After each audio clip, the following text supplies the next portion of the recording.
This is Andre, the president of a financial company in Morocco. That day after work, he went to pick up his children from school. He had two children, a daughter named Kalinka and a son named Pierre.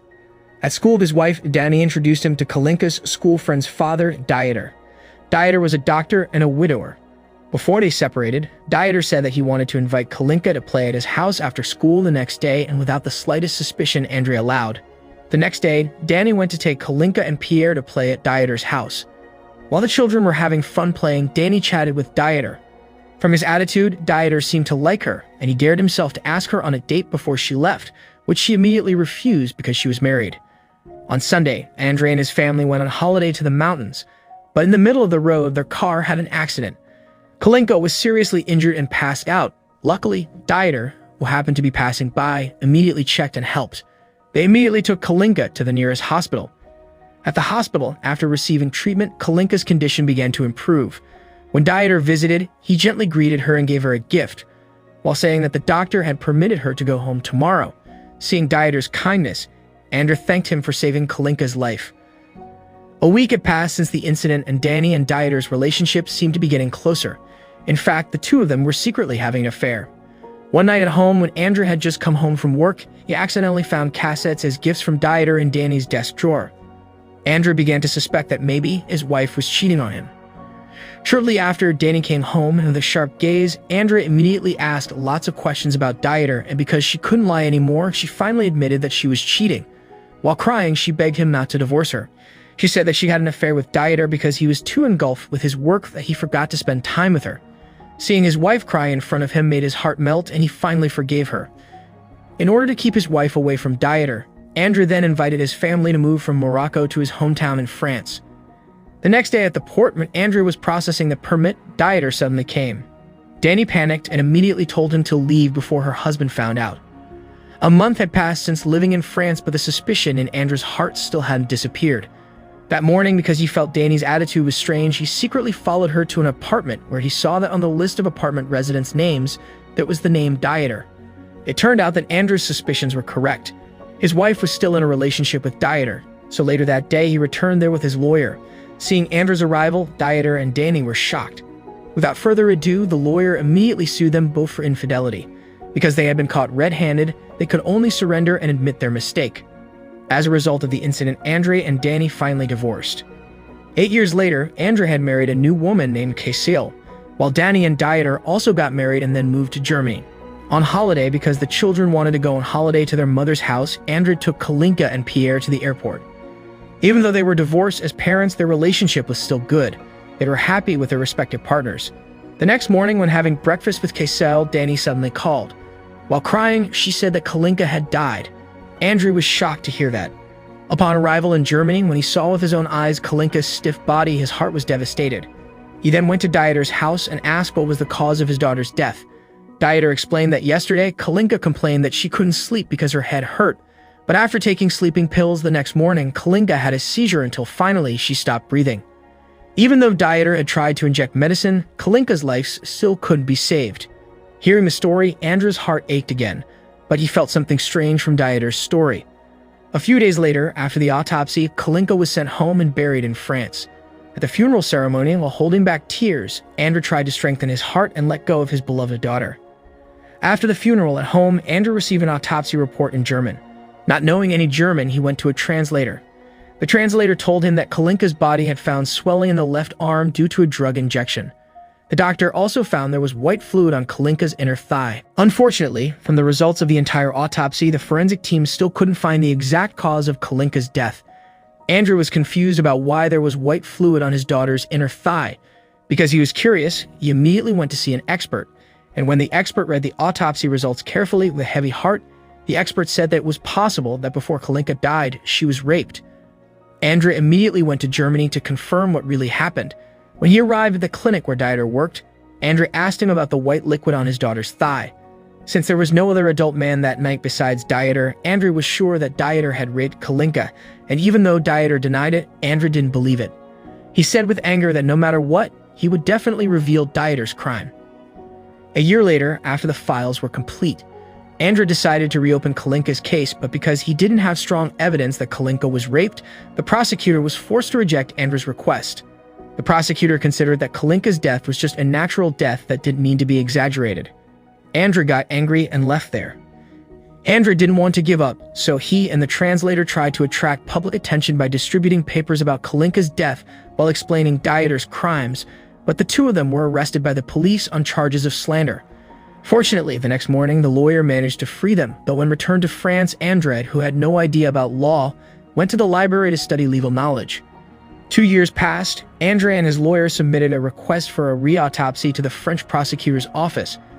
Fortunately, the prosecutor gave permission. At the funeral, together with the prosecutor, André witnessed the process of digging Kalinka's grave firsthand. When the forensic team examined the body and matched it with previous forensic results, they found that several notes were missing, especially notes on Kalinka's inner thigh. André was sure that it must have been Dieter who removed the forensic evidence to erase traces of his crime. 2 years later, after going through a long process, the prosecutor finally managed to get the results of the first autopsy from the German side. Unfortunately, even though the autopsy results were complete, the cause of Kalinka's death still could not be ascertained. The prosecutor suggested that it would be better for André to work with an expert doctor to carry out in-depth research. The next year, upon finishing the research, the doctor explained that the cause of Kalinka's death was that she was injected with medication until she fell into a coma thanks to a blockage in her respiratory tract. Most likely, it was while she was in a coma that she was raped. Listening to all the expert doctor's explanations, it turned out that André's suspicions were correct all along. 2 years passed and the files were finally ready. The retrial for Kalinka's death case was held. During the trial, the lawyers for both parties took turns defending their respective clients until finally, based on the results of the considerations and from the available evidence, the judge decided that Dieter was guilty. He was sentenced to 15 years in prison. Hearing the judge's decision, André was very relieved. To celebrate this happy news, André held a party at his parents' house. In the middle of the party, his father said that it was time for him to move on. He had to start building a new family with Kaysel. Since Kalinka's death, it felt like it had been a long time since André was seen happily enjoying his life. The next day, André and Kaysel were on holiday enjoying time together, when suddenly he got a call from his lawyer informing him that Dieter's international arrest warrant had been postponed due to diplomatic problems between France and Germany. Since Dieter was a German citizen, the French government was forced to send him home to be sentenced according to law in his home country. Upon hearing this, André was disappointed. 7 years later, André was working at his office when he got a call from a journalist from Germany. The journalist informed that Dieter had just been arrested for raping an underage woman. Because this case was the same as Kalinka's case, the journalist invited André to Germany for an interview. The next day after the interview, André attended Dieter's trial. When the trial started, the victim told the chronology of the abuse. What Dieter did was the same as what he did to Kalinka. He also injected something to her until she became unconscious and then raped her. Hearing the story, the old wounds in André's heart resurfaced, and because he couldn't imagine how his daughter had been abused, he went to the toilet to vent his sadness. But even though Dieter was clearly guilty, the judge just withdrew his license and was sentenced to 2 years in prison. André was again disappointed by that decision. After the trial was over, André met Danny, but when they discussed what Dieter had done to Kalinka, Danny aggressively defended her lecherous husband. So before leaving, André advised that it was better for her to accept the reality because sooner or later, the truth would come to the surface and Dieter's crime would definitely be exposed. 2 years passed and Dieter was finally released from prison. André decided to start his plan to arrest him. André was sure that because Dieter's reputation as a doctor in Germany was already bad, he would move to the nearest country, namely Austria. André collaborated with the Austrian police to arrest Dieter as he passed by the border. That night, as predicted, Dieter appeared at a train station in Austria, so the police who were on guard immediately arrested him and took him to the police station. The next day, while André was waiting for news, suddenly the Austrian embassy called and said that the Austrian police could not send Dieter to France because there was a ban from the German side. André's plan failed once again. André returned home, but he didn't want to give up yet. He continued to write as many letters of request as possible so that the German government would help him. 9 years later, when André wanted to continue his plan to arrest Dieter again, his lawyer decided to back down from the case, thinking it was over for them. André had no other choice but to struggle alone. He then went to Austria and visited one clinic after another to look for Dieter's whereabouts until a doctor from one of the clinics told him that Dieter was in prison due to a case of illegal practices. With a heavy heart, André was forced to wait patiently until Dieter was freed. 2 years had passed and Dieter was once again released. André was seen waiting in the prison parking lot, secretly following him home. After knowing Dieter's residence full of anger, André immediately stormed out.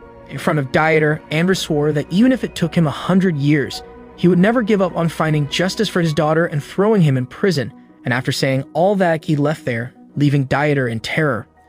That night, after contemplating, Andrew decided to take matters into his own hands. He felt that the law couldn't help him, so he deliberately hired a professional kidnapper to forcibly take Dieter to France. When Dieter was throwing out the trash, the kidnappers swiftly ambushed him and took him away to France. Upon arrival in France, on the edge of the lake, they beat Dieter until he fainted, then handed him over to the police. The next day, even though Andrew kidnapped a fugitive, kidnapping was still kidnapping. Andrew had to be sentenced to prison, but he looked happy. For him, no matter what the risks, the most important thing was that his daughter's killer could be brought to justice. Luckily, it didn't take long for his lawyer to free him. After he was released, his case went viral and many journalists were waiting to interview him. Meanwhile, at the prosecutor's office, Danny was still trying to defend her husband, but when the prosecutor showed all the evidence and testimony from other victims besides Kalinka, moreover, after finding out the truth that all this time Dieter had also been having an affair with another woman, Danny could only remain silent in shock. A few days later, one morning at his house, Andrew was called by his lawyer to inform him of the results of the trial. The judge decided to punish and imprison Dieter in a French prison. Upon hearing the news, Andrew was so relieved that after almost 30 years, his struggle finally paid off. The next morning, Andrew visited Kalinka's grave. In front of the grave, he remembered his memories with his beloved daughter. He then said that he had succeeded in bringing justice to his daughter's murderer, and even though it took a long time, his beloved daughter could finally rest in peace.